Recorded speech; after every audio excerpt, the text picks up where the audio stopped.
Assalamualaikum dan salam sejahtera. Bertemu lagi dalam MG Flash 15 Mei bersama saya Kalis Kadir. Kita ke berita utama. Bapa kepada dua anak maut selepas ditetak sekumpulan lelaki dalam satu kejadian berhampiran sebuah medan selera di Kampung Baru, Bukit Mertajam, Pulau Pinang semalam. Mangsa berusia 35 tahun itu mengalami kecederaan pada leher, badan dan kedua-dua tangan. Dilaporkan meninggal dunia ketika menerima rawatan di Hospital Bukit Mertajam. Difahamkan kejadian pukul 8 malam itu berlaku membabitkan 4 suspek lelaki. Mangsa dikatakan datang untuk mengadakan perbincangan berkaitan teman wanitanya yang didakwa masih menjadi kekasih kepada salah seorang suspek. Bagaimanapun, mangsa yang datang seorang diri itu tiba-tiba diserang menggunakan parang dan peralatan lain sebelum rebah di lokasi kejadian. Susulan itu, suspek melarikan diri dengan sebuah kereta, manakala lelaki berkenaan dibawa ke hospital dengan bantuan orang awam. Difahamkan kejadian bermotif dendam susulan teman wanita suspek menjalinkan hubungan cinta dengan mangsa ketika masih berstatus kekasih kepada suspek. Selain itu, pemeriksaan pihak forensik di lokasi kejadian membawa kepada penemuan 3 bilah parang, kayu baseball, pisau serta peralatan lain yang dipercayai digunakan untuk menyerang mangsa. Sementara itu, Ketua Polis Daerah Seberang Perai Tengah, Asisten Komisioner Syafiee Abdul Samad berkata, usaha mengesan 4 suspek yang terlibat sedang giat dijalankan. Orang awam yang menyaksikan kejadian diminta tampil membantu siasatan atau menghubungi Pegawai Penyiasat Asisten Superintendent Ahmad Syahir Adnan di talian 019 951 7045 atau 04 538 2222.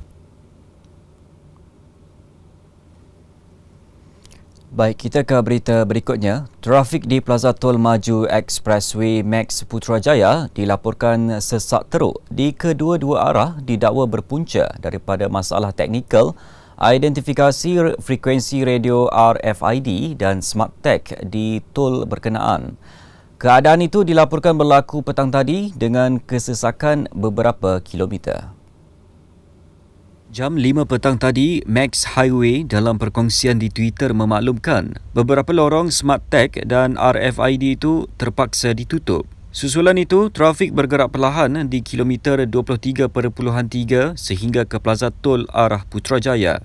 Manakala dari arah Plaza Tol Putrajaya menghala ke Kuala Lumpur juga mengalami kesesakan kira-kira 2 kilometer. Bagaimanapun, semua lorong tol bagi lain-lain lokasi di bawah kendalian Max dilaporkan lancar dan terkawal. Berita seterusnya, usul pindaan Perlembagaan UMNO bagi membolehkan Majlis Kerja Tertinggi MKT diberi pilihan menentukan tempoh masa pemilihan parti diluluskan sebulat suara. Ketua Pemuda UMNO, Dato' Ashraf Wajdi Dusuki berkata, usul pindaan diluluskan pada Perhimpunan Agung Khas UMNO yang diadakan di Pusat Dagangan Dunia WTC Kuala Lumpur hari ini. Ada 11 suara, semuanya bangun, tidak berasaskan suara saja, tetapi semua bangun menyatakan sokongan 11 suara. Apabila usul itu ataupun cadangan pindaan itu dibacakan oleh Naib Presiden Datuk Seri Khalid Nordin dan disokong sendiri oleh Naib Presiden pertama Yang Amat Berhormat Datuk Seri Ismail Sabri merangkap Perdana Menteri.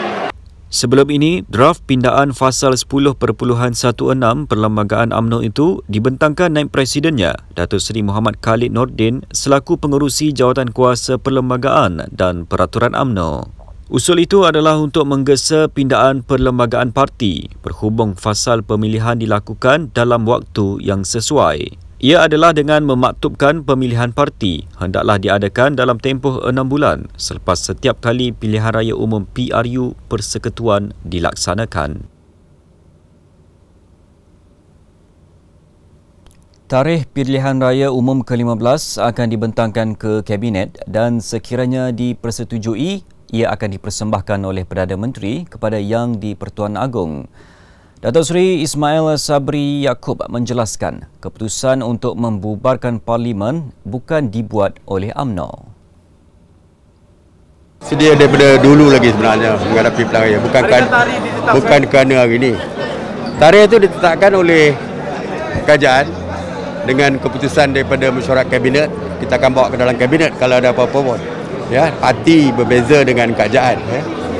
Ya, berbeza dengan kerajaan. Kerana parti pun tahu bahawa kalau ada cadangan bawa ke kabinet dan kabinet memutuskan.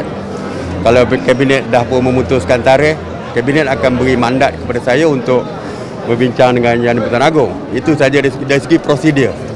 Jadi apa yang berlaku hari ini lain. Ini dari segi pemilihan di dalam parti. Adakah ia dijangkakan dilakukan pada tahun ini? Pilihan raya? Kita tunggulah.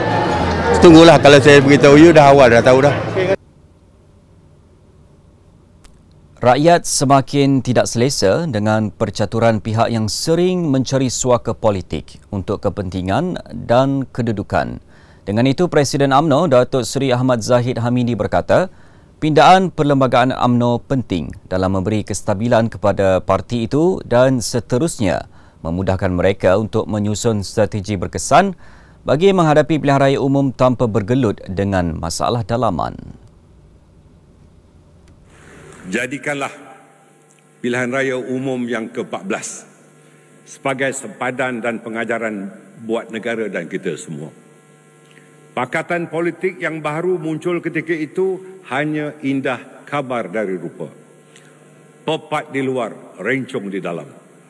Kokok berdegar-degar, ekor berkelumang najis. Rakyat ditipu hidup-hidup. Maka dalam konteks itu, sidang perwakilan sekalian, pindaan perlembagaan yang akan kita bentangkan sebentar lagi untuk kita sama-sama absahkan sebentar lagi juga membawa erti yang cukup besar. Mesejnya amat jelas, iaitu kita mahukan kestabilan. Kestabilan UMNO untuk menghadapi PRU ke-15. Kestabilan UMNO untuk menghadapi PRU yang akan datang. Kestabilan UMNO untuk mengembalikan maruah perjuangan. Dan kestabilan UMNO untuk mempersiapsiagakan pewaris kesinambungan sebuah perjuangan. Apa maknanya agenda kestabilan yang kita tawarkan kepada rakyat seandainya masalah dalaman parti kita sendiri tidak tenteram? Parti berpecah, wujudnya puak-puak dan kelompok-kelompok, kabilah-kabilah yang pada akhirnya merugikan kita semua. Beliau berkata demikian semasa merasmikan Persidangan Agung UMNO khas di WTC Kuala Lumpur hari ini. Seramai 2,586 orang perwakilan yang terdiri daripada seorang pengerusi tetap, 49 ahli majlis kerja tertinggi, 2,511 perwakilan dari 190 bahagian, 7 wakil wanita UMNO, 10 wakil Pergerakan Pemuda UMNO dan 8 wakil Pergerakan Puteri UMNO hadir ke persidangan itu hari ini.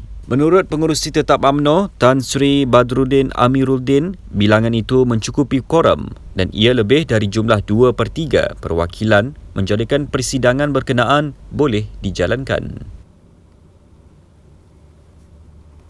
Ketua Pengarah Kesihatan Tan Sri Dr. Nur Hisham Abdullah kesal dengan sikap angkuh segelintir pengguna jalan raya yang enggan memberi laluan kepada ambulans.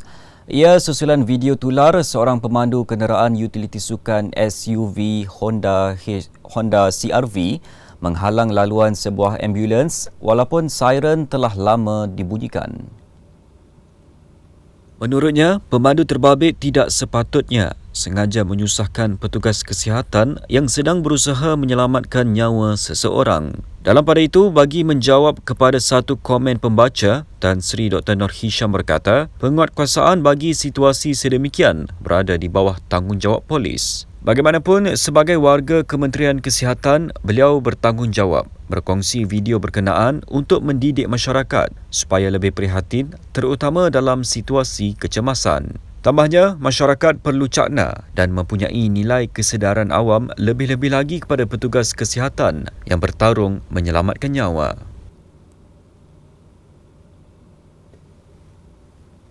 Berita itu tadi mengakhiri MG Flash buat masa ini. Teruskan bersama kami untuk mengikuti perkembangan terkini di platform media sosial Malaysia Gazette di Facebook, Twitter, Instagram dan YouTube atau melalui portal di www.malaysiagazette.com. Assalamualaikum dan salam hormat.